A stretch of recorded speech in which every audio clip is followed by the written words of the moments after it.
I can definitely say that the dread exists. However, it's not remorseful, and it's very clear that there is an assertion of Muslim political agency. For me, they're the same. Blue, red, doesn't matter. They're kind of the same thing. And if we made it through Trump the first time, we'll make it through the second time. There was no strategy at all to their campaigning. They thought we were dumb enough to fall for that.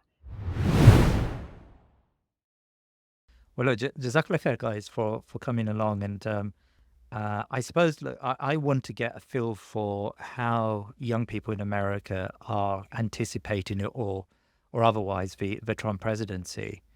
And I've spoken to a lot of people from, as you know, in the States throughout the election campaign. But I haven't spoken to very many young people, I'm afraid, and it'll be good to get a feel for how things are. I mean, we've got Watfae and Mosaab with us today. Watfae, I think you're based in Chicago, right? Yes. And Mosaab, you're in New York. And yeah, I just want to get an impression of how things are for you, and like, is there a sense of dread with a Trump presidency? What's going on? Just give us a lay of the land. And Watfae, you may want to begin. Just let us know how things. Bismillahirrahmanirrahim. So yeah, honestly, like, not I don't wanna say there's no sense of dread. I'm kind of at a point where I don't care anymore. So for me, from president to president, they're kind of all I don't wanna say they're the same because everyone they do their own damage, right? But I feel like what we were dealing with, where we had a sitting president, where we were constantly expressing our concerns and we helped get him elected and everything, and we were just, like, basically talking to a wall, like, nothing was getting through. When it came down to election time, I was like, "I don't really care anymore." I'm like, for me, they're the same. Blue, red, doesn't matter. They're kind of the same thing. And if we made it through Trump the first time, we'll make it through the second time, but I don't want my vote to go to the Democratic Party just for the sake of Trump not winning. Like, I feel like that's not a really good strategy, and it wasn't something morally that felt good for me, so I mean, you're a Palestinian, right? So was that yeah. the impression? Is that the impression of most young Palestinians in your community? Yeah, I think so. Most Palestinians in my community either didn't go out to vote at all, or, like, they went out to vote and they voted independent, but I know a lot of people that also just said, like, "Call us, like, we're just not gonna we're not gonna vote, like, it's not worth it." But I think Chicago it's a different situation because Illinois is, like, always blue, because of the dense population of Chicago, so some people in Illinois were kinda just like, not that our vote doesn't matter, but, like, our vote really doesn't matter, like, we're gonna be blue regardless. Yeah, I Yeah. think similar to New York. New York was was very much a blue state. Although funny enough, it had the biggest right shift since 40 years, Mm. this past election. But because it is a blue state, I know a lot of people, specifically Muslim youth, they really had very heavy voter apathy where they were like, look, either way, wherever I vote. And also, New York was one of the only states where Jill Stein wasn't actually on the ballot. So if you wanted to vote third party, you had to write them in. Yeah, And Chicago was so yeah, that really pushed a lot of voter apathy, in amongst Muslim youth, and, Egyptians have a phrase where, it's "خربانة خربانة," which means, like, it's broken either way. It's broken this way, broken that way, it doesn't matter. So that I can definitely say was, a popular sentiment amongst I'm Muslim actually youth. Which is also another, like sorry, with the write-in situation, that was also another just, like, for lack of a It's a better word, tactic. stupid. It's so Yeah. annoying because like, especially for, like, Arab voters in America, like, my dad's an immigrant. So, like, we literally, like, we had to write it out for him, like, "This is the name you are writing in the blank." Like, it's very like you said, it's a tactic. Like, I don't know the right words for it, but it's just very, like, stupid. I hate it. But what is that idea? I mean, I've never come across, because in UK we don't have such a concept, right? If someone's not on a ballot, you can't vote for them. So explain Mhm. this writing business. Yeah, if someone's not on a ballot, you just write their name in, Right. and they Yeah. do vote. So, like, in the Yeah. 2016 election, that gorilla got, like, a bunch of votes. Really? Got Harambe. votes? Yeah, like, people Harambe got, I think he actually might have even gotten second in a local election district in Ohio, if I'm not wrong. yeah, Really? like, people could just write in whatever they want. That's why, like, people that actually want to run that are not on the ballot have to be very strategic about, like, their marketing and their campaigning because, like, they need to get enough people to actually write their name in. So in some states, Jill Stein was on the ballot, but in others, like, she wasn't. So it was that's a deterrent. Like, no one's gonna wanna sit there and be like, "Okay, let me after bubbling in all these bubbles, let me write in Jill Stein and let me write in, like, her vice president." Like, that's just it's a lot of work. Wow. Okay. Yeah. So what is the feeling then on the ground with a Trump presidency in January? Like, are people, you've said, Watfae, that it doesn't matter, it's almost like they're the same. But surely there is this, I spoke to people who said to me that Donald Trump, at least domestically, if not internationally, is going to be pretty horrendous for Muslims. There's quite a bit of dread, particularly in the undocumented community. So a lot of Muslim New Yorkers, in particular in New York City, are undocumented, and there's a lot of dread around them because they're Undocumented meaning they just don't have papers, migrant papers. yes, they're not, citizens, or even people who are on green cards. Even they're also worried and scared. Even if you do have paperwork, because again, it is in America's history to actually deport people who have paperwork. But then, aside from that, they're confident that when Trump, goes around talking about deporting, as he says it, illegal immigrants, he means them. He doesn't mean the majority of, undocumented people who are actually European. He knows that, like they know, and at least the feeling is that they are actually the first people who are on the chopping block, even if they actually do possess some level of paperwork. And even in a place like New York, that's considered a sanctuary state, and New York City, which is considered a sanctuary city, I can definitely say that the dread exists. However, it's not remorseful. Right. Very important to note. The dread is not remorseful. And it's very clear that there is an assertion of Muslim political agency in the election this time around. Yeah. And that even though there is a lot of dread coming with Trump, there is zero confidence that this wouldn't have happened with Harris. And the reality is that a lot of people, what I've been hearing from a lot of people is that, Democrats probably would have deported just as many people just to kind of prove themselves to the Republicans. Mm. And what we voted on was standing up against genocide, and that's definitely worth it. Yeah. I think the no remorse thing is a big point because I think, well, for us, we don't have that in Illinois, not the same type of situation with immigration. But I know like people that were supportive of the Palestinian cause, maybe weren't Muslim, weren't Palestinian, but they were just like allies. Looking at the election now, they're like, well, we're going to lose like abortion rights. We're going to lose a lot of like educational things are going to go wrong. Like right now, he's already talking about getting rid of the DOE, which is insane. But anyway, like that, where he's going to change a lot of things, but there's no remorse on our side, but there is remorse on the ally side, where people that don't have that strong affiliation to Palestine or like Muslim causes in general, they are starting to kind of pull back in a way where they're like, shoot, what did we just do? Like, look at what we have to deal with now. Versus like us, it's kind of like how you said, khadbana, khadbana, like I don't care. Like if it's done, it's done. Like we're in it anyway. And either way, no one was to say under Harris it was gonna be any better. So we're kind of just we're here. That's really interesting. So, do you feel that younger people? I want to pick up on that point that you guys talked about, that there is now agency amongst Muslims. Like, going forward, do we feel that in the next election, next few elections, younger people are going to be far more tactical when it comes to voting, or is the conversation is once Gaza declines, inshallah it does, things get are improved in Gaza, but once Gaza becomes less of a headline, things are going to move on and voting patterns will return to normal. I mean, how likely is that? I think it depends on I don't want to say the outcome because I don't even if you asked me a year ago, I would not have thought this would be still happening. So like I guess it all just depends on how things progress moving forward. Like I think if it progresses to the way it looks like it's progressing, where it's just kind of gonna ride its way out and Gaza is gonna cease to exist, I feel like there's gonna be a lot more apathy from young voters in America. We're not like that sentiment I've expressed. Like I just don't care. If we see that our actions are actually hitting the hearts of, our politicians and it's making a difference, that could inspire a next wave of people. Or honestly, even the lack of action could inspire a wave of young people to get involved politically, maybe running for positions, maybe. And we've seen that already, but on a smaller scale. So maybe, well, maybe like in 4 years from now, it'll be on a larger scale. But Yeah, I think it's also going to depend on who strikes the iron. Yeah. What are the organizations and the groups that are going to really take bold stances? So Yeah. far, there has been some, bold stances that's been taken. We've seen, and many of the stances even can be considered not objectively bold.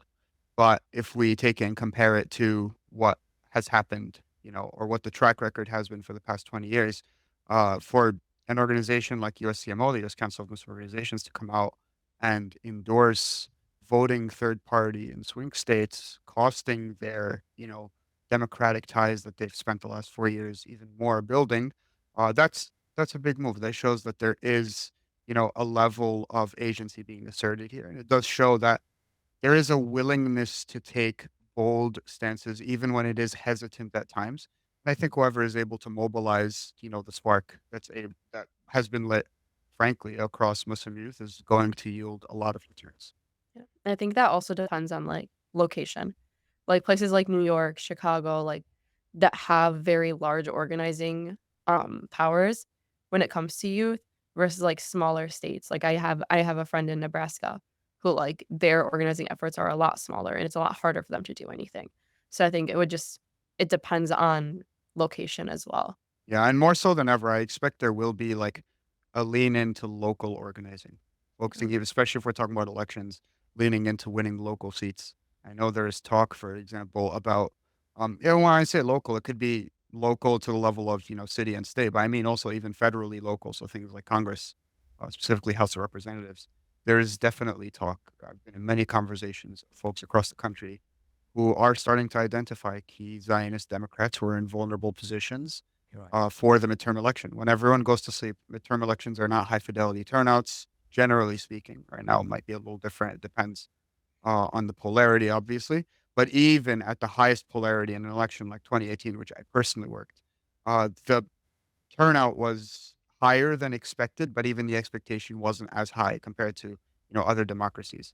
So, in a situation like that, there are people who are identifying vulnerable Zionist Democrats who played a key figure in, pushing the Zionist narrative and supporting Israel's genocide in Gaza, and they are looking to punch them in the ballots. And the idea is that, if you're able to break further Mm. that air of invincibility, uh, that, APAC and the Zionist lobby has been able to put out, almost with an attitude of damn the consequences, mainly because the consequences are, going to happen either way. One, two, three Congress people aren't going to change the vote on Israel yet, but they will break the air of invincibility. And that's really the point of the participation here. But is that the limit of your like ambitions? Like you have in House of Representatives, you have Muslims, you have people who are, I know they're controversial figures, but at least there are Muslims in the House of Representatives. I mean, what's your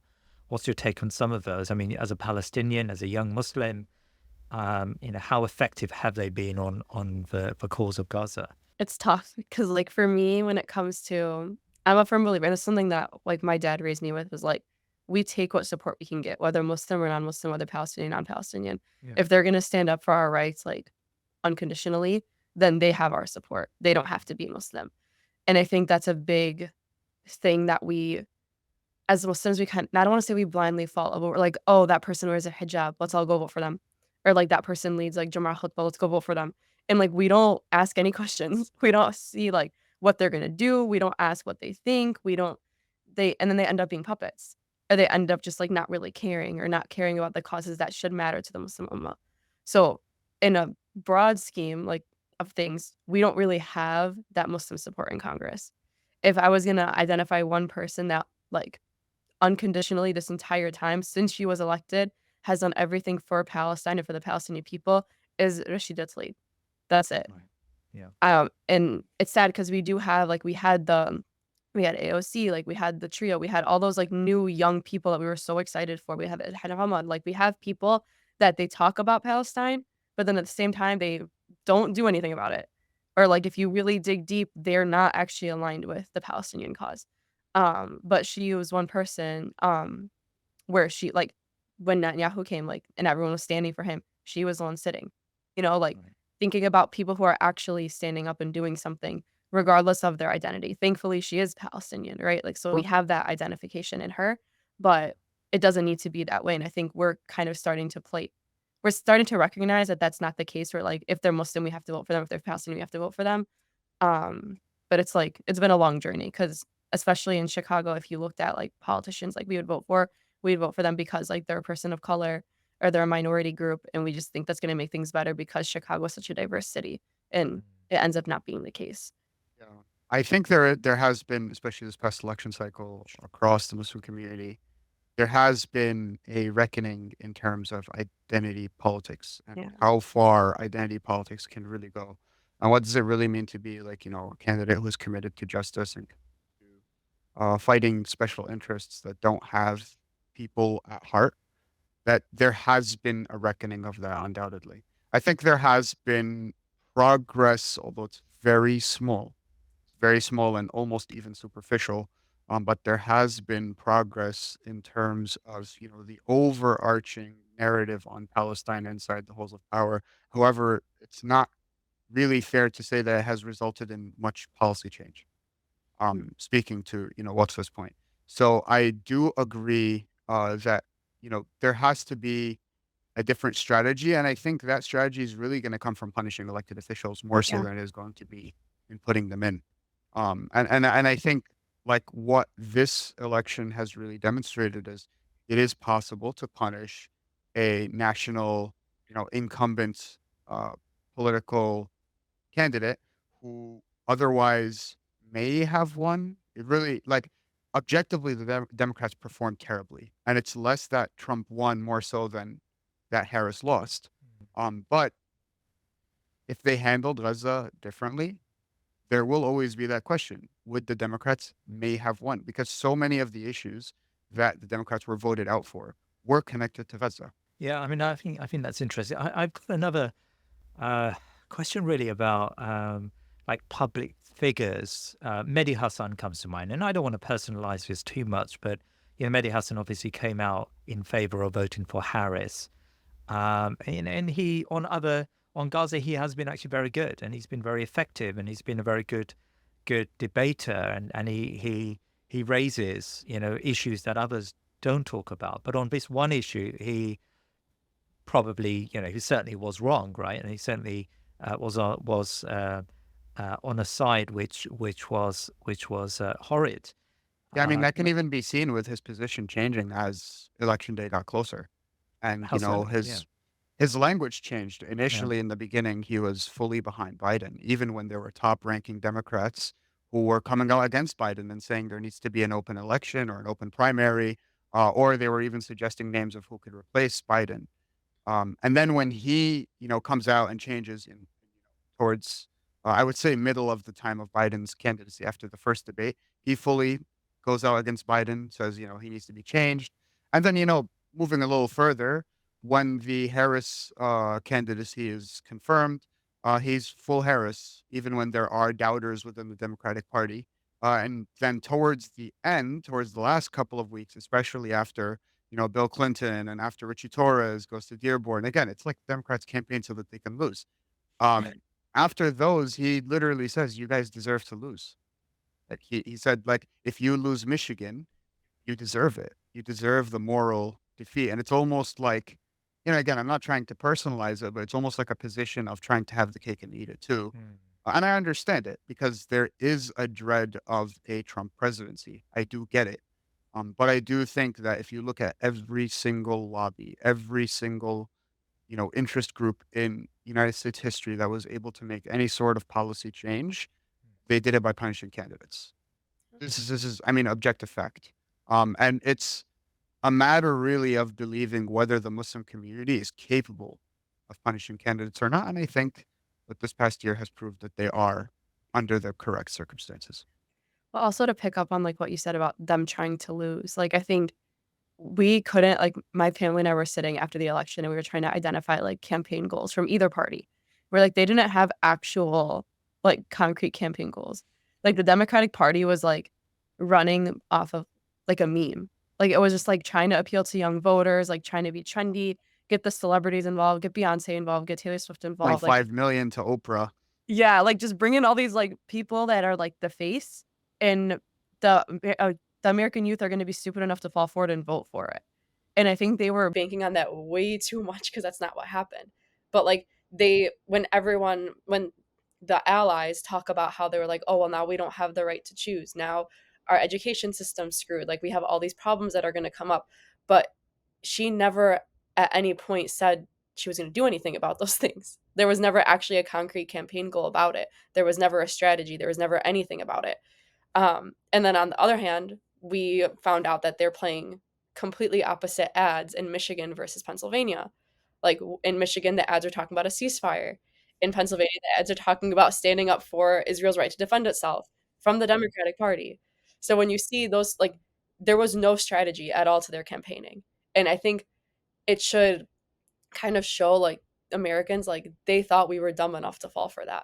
And I think that's a big thing we need to realize, where maybe voting isn't really where our power is, but like how Mosaab were saying, like getting into the like punishing candidates, going into it in that kind of light, I think has a bigger effect, because they shouldn't be able to treat us like we're dumb and do those types of things and get away with it. I mean, do you guys feel that, like in the UK, there is this sort of impression amongst young people that it's a almost an atmosphere of doom and gloom, I mean, partly because UK is a pretty wet and cold place most of the year, but a lot of young people I speak to, they tend to say, we've given up on the politics and we just want to leave now, and there is this sort of flight away to Muslim countries. Okay, fine, it's a romanticized version of what the Muslim world looks like, but there is a lot of that there. I mean, is there an equivalent in the US amongst young Muslims? There's a bit of that. I don't know if I would say that there's a lot of it, but there is a bit of it. I definitely have run into it. And maybe in Chicago it's more. No, I mean, yeah, this is my New York propaganda moment. yeah, If you live in New York, I don't know why you'd want to leave, but yeah. That's how I feel um, about Chicago. So understandably. I will say there is a bit of it. I do think there is a different dimension in the United States, which is American exceptionalism. That's something that Muslims aren't, necessarily safe from. And I think it has its pros and cons. I think it has manifested itself in the last 20 years more in, the negative. But I do think actually, and this is an interesting thought, that a big reason why the Abandon Harris movement, it wasn't just the campaign. Obviously, there was the campaign, but there were others as well who were, Mm. just morally affected by it, even if they weren't, officially part of the campaign or anything. I think one of the reasons why the movement was so successful in specifically bringing in, number one, non-politically activated Muslims in terms of voters, and then also bringing in leftist or left-leaning, I should say, progressive, it might be the more accurate term, some progressive Democratic voters, Yeah. and even right-wing voters, is because they appealed to a bit of the American exceptionalism on the idea of America's culpability and its complicity Mm. in the genocide that's happening in Gaza. I think that is an important tool. I think that's an important tool when we're talking about, dawah in the United States, when we're talking about spreading a positive message and showing and giving an alternative to America. I do think that there is, a level of it that needs to speak to what the people distinguish themselves by. I do think that that is important. So I think it does, like, back to your question, it does exist a bit, but I do think that American exceptionalism plays a very big role in how Muslim Americans identify themselves. Yeah. And it really varies across ethnicity and across, even I would say location in the United States. In urban places, you'll see that it actually plays less. The American exceptionalism plays less. Uh, Not necessarily generally speaking, but you can see that it'll play a lesser role in terms of identity, more so than, places like the suburbs and rural areas. I think it also like I don't think we have a lot of Chicago, like how you said with New York, people don't necessarily want to leave and be like, oh, I just want to move to a Muslim country and never come back. Like I don't think we have a lot of that. I think we had to have a mix of like hopelessness, but also hopelessness activated into like rage. Like I think we do have a lot of people that are using it to be like, okay, like what are we gonna like campaign against next? What are we gonna protest against next? Like where are we going? Like what are we doing? So there's a lot of like direct actions, there's a lot of like disruptions, things like that. And I think people are channeling that hopelessness into that because it's giving people that power. But I do think that's a band-aid. And I think we've kind of held that Band-Aid on for, like, the past year, and I don't know what's to come next, if we don't see any change. Because at first we started with just, like, the protests, and those were good, and then they're like, "Okay, now we're gonna do direct, like, targeted protests." But now I don't know where to go from here and how that's gonna transform everything. Well, Yeah, that's there's nice. also a lot of uncertainty about the future. Like, I have never been in so many conversations about what the schooling look like for our next generation that Yeah. retains their You dean. guys are talking Yeah. about schooling for the next generation. Wow. Yeah, I have Right. never been in so many conversations about it from, like, literally all of my friend groups. Wow. Yeah. Yeah. Like what you mean? So I hear that there's a flight, especially amongst young families. There's a move from say New York and some of these more socially liberal centers to places like Texas or Florida, Yep. where Yeah. is how It's common is that? Yeah. it's less to the states because they are conservative and more so from a city to a suburb. Yeah. Ah, So the move you'll see a lot that's happening is from New York, for example, to Pennsylvania, Yeah. specifically places like Allentown, Easton, Devon. These are suburban areas.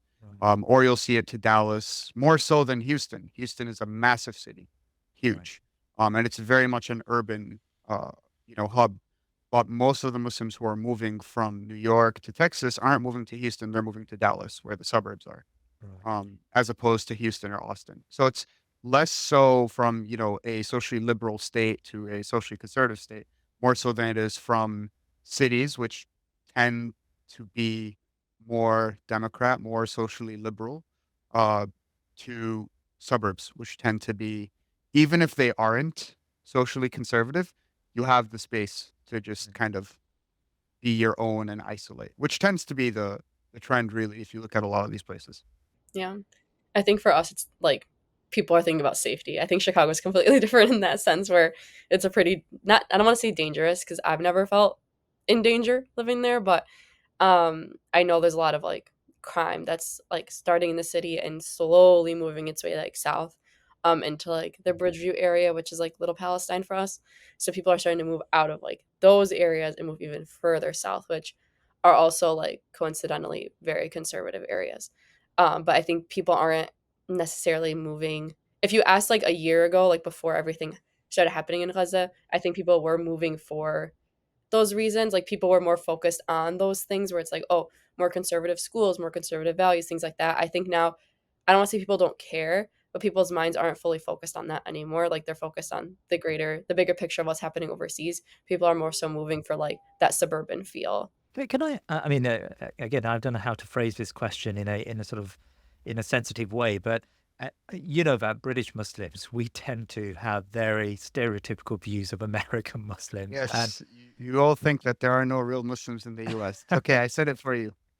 so like is how because when I meet you guys, when I speak to you, like today, and when I meet other brothers and sisters, it's it's you guys think and feel the same as we do about on political and social issues, but there is this impression that whereas we've embraced the more, I don't know if this is even the right phrase to use, but more conservative sort of way of doing things. Young Muslims in America in particular are quite progressive.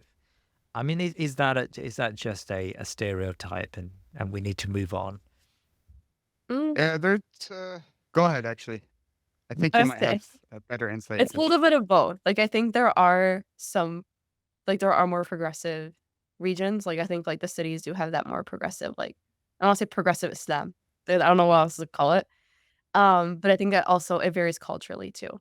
So one, like location, two, culture, like where your family's from. Like some people have those like stronger roots to their Islam.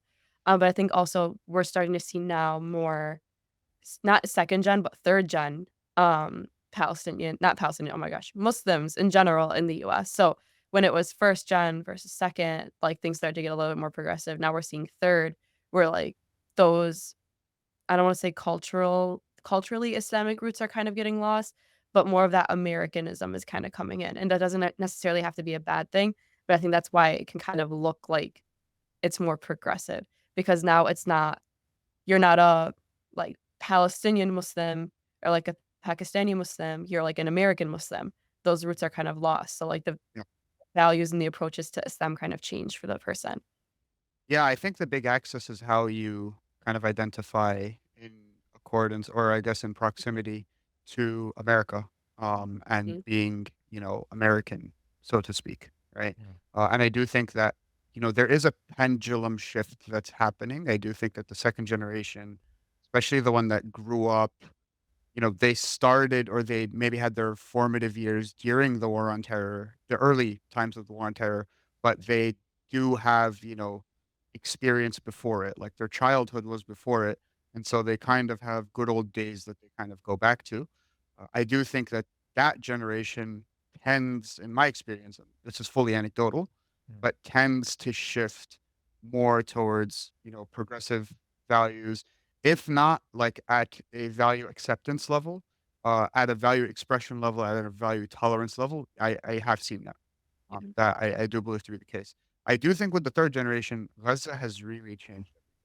I think the third Mhm. generation was on track to push the pendulum even more towards, what you would consider progressive values, that are contradictory to Islam. But then Gaza really brought everything back at a mass scale. And people who I know who weren't praying had started to pray all over again. Right. People I know who, they were always politically active and they were like interested and, they'd read and stuff. They started to ask, why don't we have politics that reflects our deen, even though we learned that our deen has, a level of politics in it.